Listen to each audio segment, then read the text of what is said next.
Hi, my name is Darlene. I'm a health trainer from Team Prevent. Thank you for watching this video today. Our training today is about shoulder pain management. At the end of this training, you will be able to deal better with this problem. So let's get started. I will start to ask you a simple question. What do you think causes shoulder pain? So you may be experiencing it at work, so try to get an example from there or from your personal life. Well, we say poor movements, lack of movement, poor posture, muscular weakness. This can lead to musculoskeletal issues and it can increase the levels of muscular soreness. So musculoskeletal, we say MSK from now.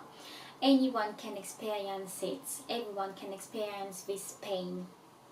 It's most often caused by an injury to the bones, to the muscle, to the joint, to the nerves, to the ligaments, and it can be caused by a jerking movement, car accident, falls, etc. Musculoskeletal pain can also be caused by a poor posture or a prolonged immobilization, or in Amazon is a bit example, overuse. So when you're doing the same task for a long period of time, so the same movement for a long period of time. It can be acute, having a rapid onset with severe symptoms, or long lasting, so chronic shoulder injury. So first, globally, the human body is meant to move large loads and have great endurance. So your body has great strength and endurance. However, you still need to adopt the right posture, the right position when you're doing an exercise. It's critical to force output, energy conservation, and your safety. When you adopt the right posture, that increases your resilience and at the same time increase your chance to be injury free. And when you have a bad posture, it does not allow you to use your energy as you should, and they increase your chance to have an injury. We say increase your chance because even if you have the good posture, you have some external factors can also influence an injury, such as fatigue or mental surcharge, distraction. So, do all moves with perfect posture and never sacrifice it. Now, more specifically, let's talk about your shoulder. What you need to remember is that your shoulder is a complex joint surrounded by large muscles. It's also the most mobile joint in your body. We need to be aware of what to do to protect it. There are many causes of shoulder pain, but most cases affect a small area and are relatively short-lived. Most of the shoulder pains can be eased or pass within 2 weeks. Can be relieved by doing gentle exercises aimed at increasing range of movement, flexibility, and strength around your shoulder. If after 4 weeks you still have a pain and is affecting or persisting, please call your GP. They will run some more tests to check. I will show you a couple of exercises that you can use or demonstrate to help to ease your shoulder pain. So now I will ask you, if you want of course, to do it yourself. I think it's the best way for you to remember the exercises. So we'll try the first exercise. The first exercise named pendulum exercise. So the name is a bit complicated, so it's for that I think it's better to try yourself to have a better chance to remember it. So for the first exercise, this one in particular will be good for people has a problem with their balance because they will have the support of a chair. All the exercises we will do here, I will ask you to try to relax and to regulate your breathing. So first exercise, the pendulum exercise. So you will need a chair. Stand with your good hand resting on a chair. So what is a good hand? If you have an injury in your left shoulder, your good hand will be the right one. Yes, the one where you don't have the injury. So you put your right hand, your good hands, resting on a chair. Then you relax your left shoulder and you will let your other arm, so this one, hang down and try to swing gently the arms backwards and forwards. Don't force the movement, just go easy. So try to feel or to not feel. Then circular motion. One way, then the other way.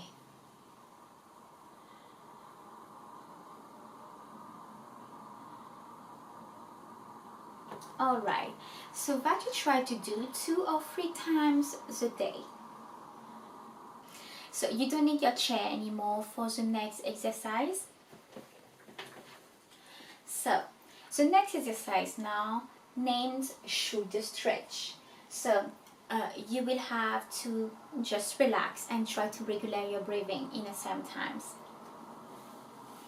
So I will ask you to raise your shoulders and hold for 5 seconds. 1, 2, 3, 4, 5. Then to squeeze your blades together and hold for 5 seconds. 1, 2, 3, 4, 5.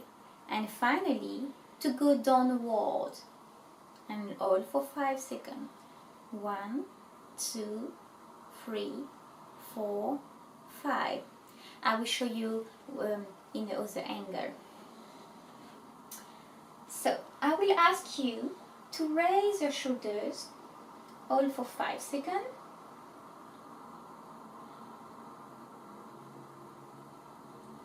Then to squeeze your blades together.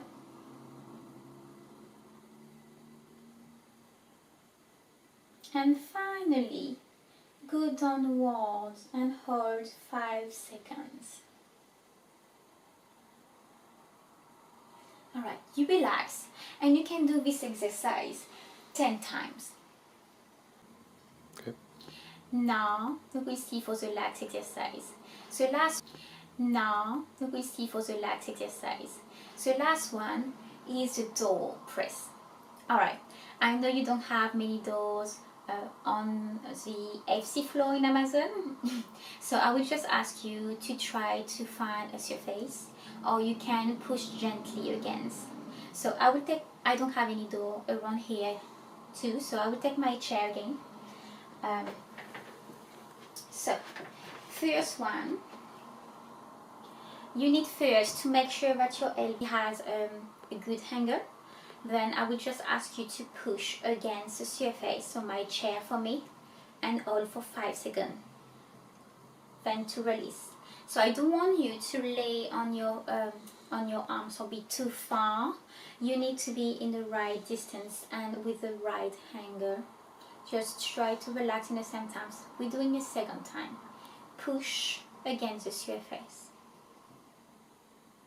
5 seconds. And release. You can 10 times per set. So that's the first one. Now you have the door press pushing from the inside. So we were outside of your arms, so your wrist against the surface. Now we're going inside. So inside against the surface. Check for the angle, the distance, so we're not too far, not too close, and we just push against the surface, all for 5 seconds.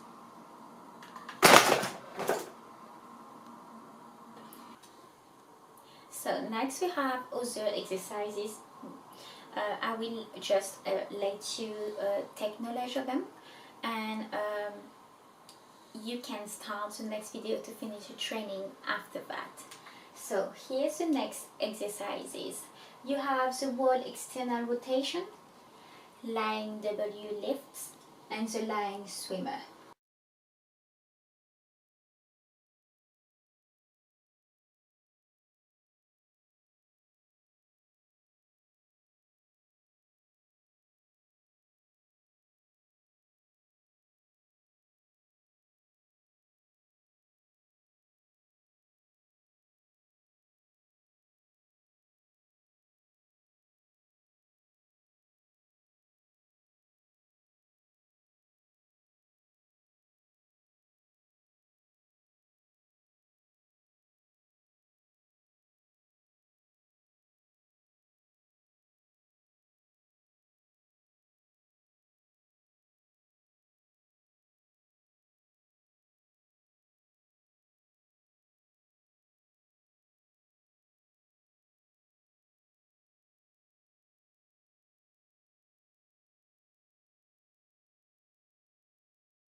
So let's talk about posture now.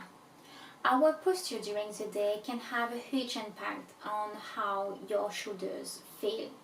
For example, we often roll our shoulders forwards or slouch when sitting or working at work.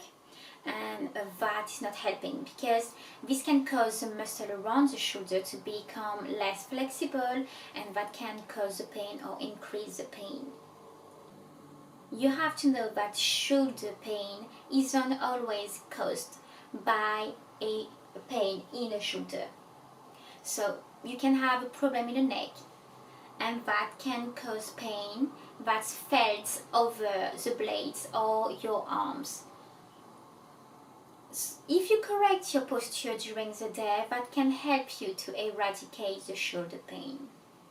So I know that it's not easy to be aware of our posture all day, but I will just ask you to just correct your posture when you realize you have a bad one. So let's see what is a good posture. I will take a posture and you will try to analyze what is not good with this posture. What about that? Or that? Or that? Alright, so what is a good posture? First, be as tall as you can. So I don't ask you to overstretch, I just want you to be tall. Pull your shoulders back. If you like that, we pull our shoulder back. Tuck the chin in. Pull the tummy in slightly. Uncross your legs. Feet on the floor. Arms resting in a lap or on a table. So, that is a good posture. I'm conscious that it's not easy to have this posture every time, but like I said previously, just when you remember it, change it and try to adapt the right one.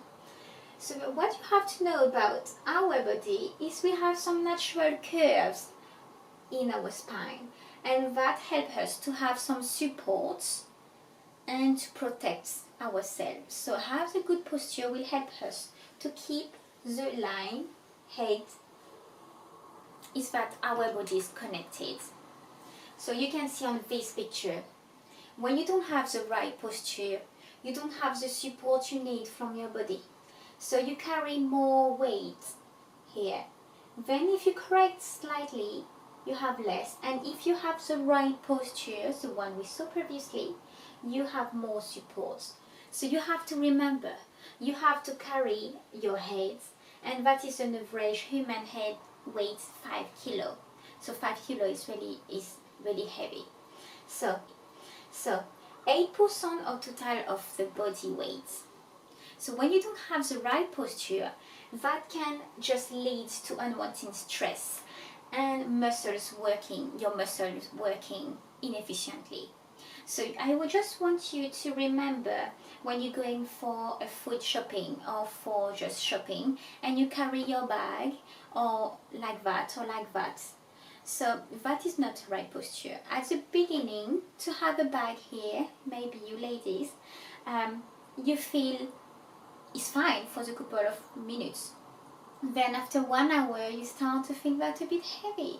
And after several hours, then you start to have a tension somewhere here, and that is the same. Alright, it's not the same about the body, but it's the same if you don't just have your arms in the right posture and have the support of the rest of your body.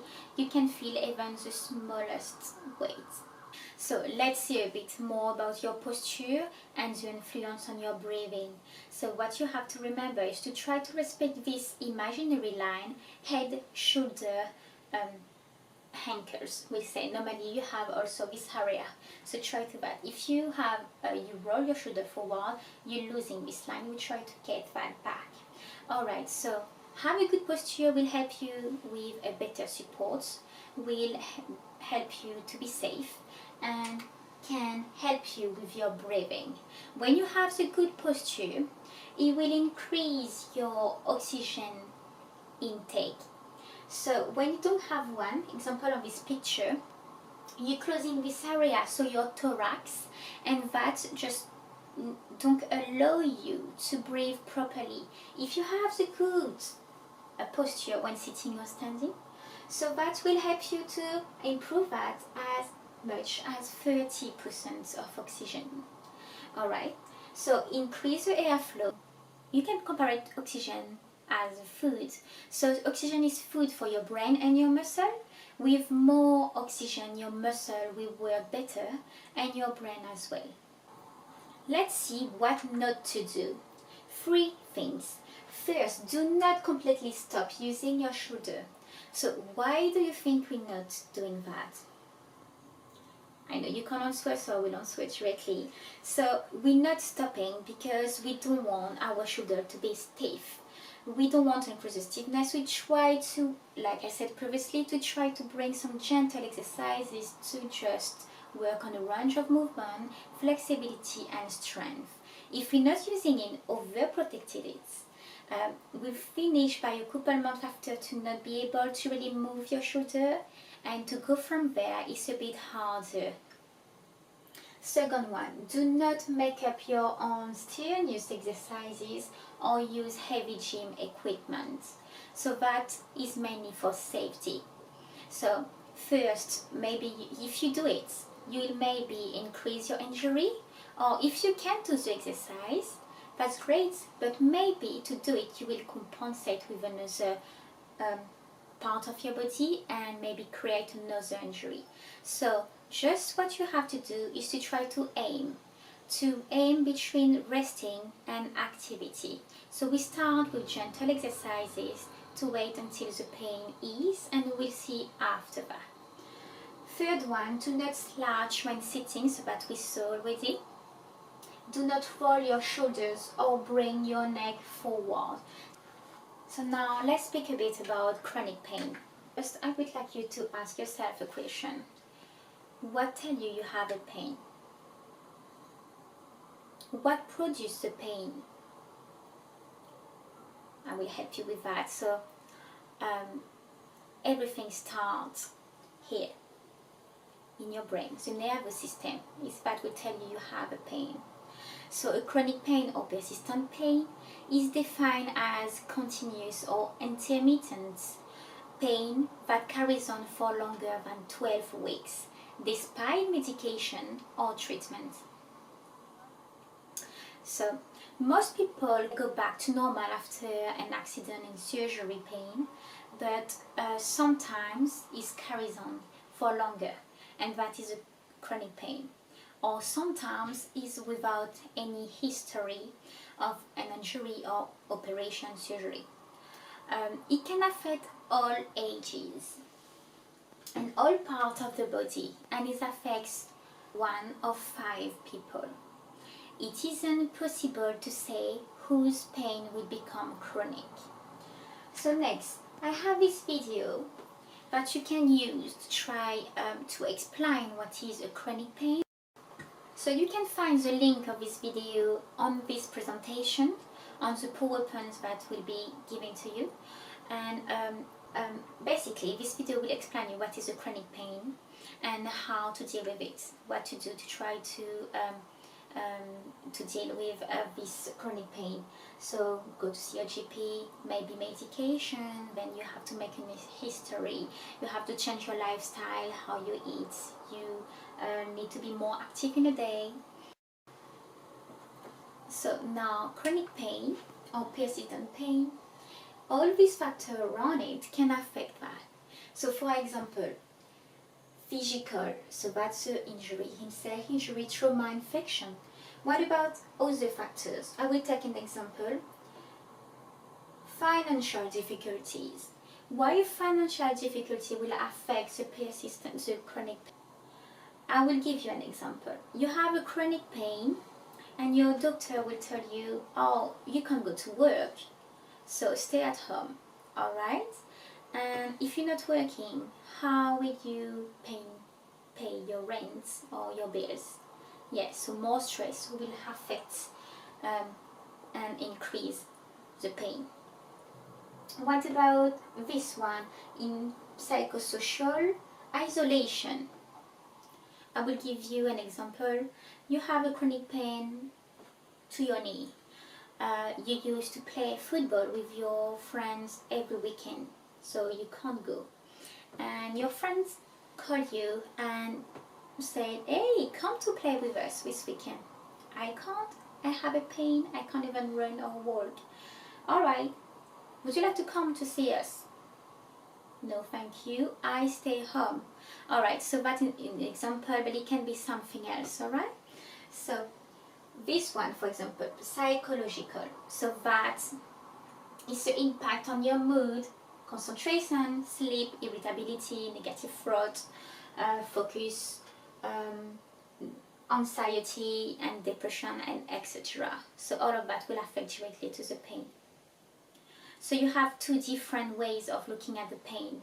Biomedical, there must be a process. Taking medicine in the long term, is it the solution? But you need to think about that. But what else might be impacting on pain?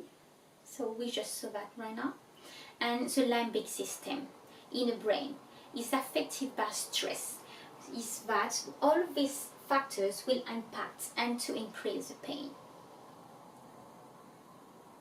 What is important is to try to go back after this pain. So if you want more information, look the video we saw previously and you will have more information on how to deal with it. Let's talk about sleep.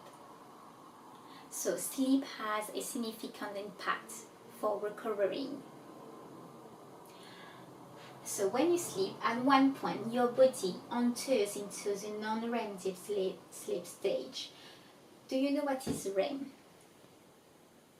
Yes, REM is rapid eye movement. So at one point your body enters into this stage, and that is accounting for 40% of your sleep.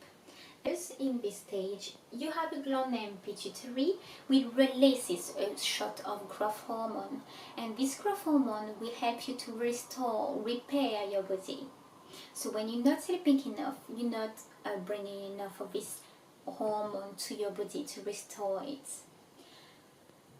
So during this stage, your blood pressure drops and your breathing becomes deeper and slower. Your brain has a low activity, so the blood supply available will go directly to your muscle, bringing more oxygen and nutrients to your muscle.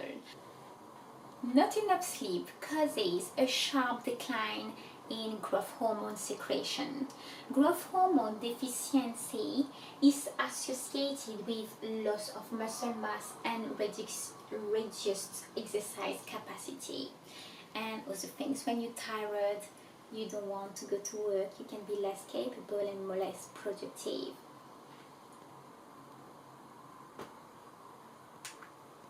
Last slide, guys, stay with me, about warm-up. Warming-up prior to physical act. So now a bit about warm-up. Stay with me, guys, really important. So I don't know if you already incorporate some warm-up in your pre-shift routine, but I would like you to, because it's really important. So a warm-up prior to physical activity, right? So when you're doing a jog, are you going at 100% pace, or are you doing slowly and increasing your pace? So are you going like that, or are you going slowly and after increasing? I think you're going slowly and you increase with the time. It's the same for work. Your associate will come, or yourself, and you will ask yourself or your associate to start directly a physical activity, to lift, to get to. Isn't it better to try to start by a warm-up to prevent injury than to start directly on a high pace? Yes, guys, it's better to warm before. So we know you don't have time to do the ideal warm-up. You should contain a mixture of cardiovascular, stretching and strength-based exercises. However, we say that doing something is better than doing nothing. So, you know, we don't have time to say, hey, go to jog for 10 minutes, come back and we start to stretch slowly. No, you don't have time for that. But we ask you for 2.5 minutes to do an effort, to try to do some stretching. So, you can start by maybe mimic the movement you will do during your work. So, if you lift a lot of things, maybe some squats, then why not to stretch the quads, because it's a muscle we use. It's up to you. You have to personalize from your personality. of course my warm-up will not be yours and will not be conducted the same way, but we will be happy, me and my colleague health trainer, to help you to build one. Alright, so next time, or if you want to be more comfortable and start your warm-up, please link with your health trainer. I'm sure we'll be happy to show you and to help you to conduct it. Alright, so I think we finished for today. I will say big thank you for watching this video until the end, and have a good shift. I was Darlene from Team Prevent.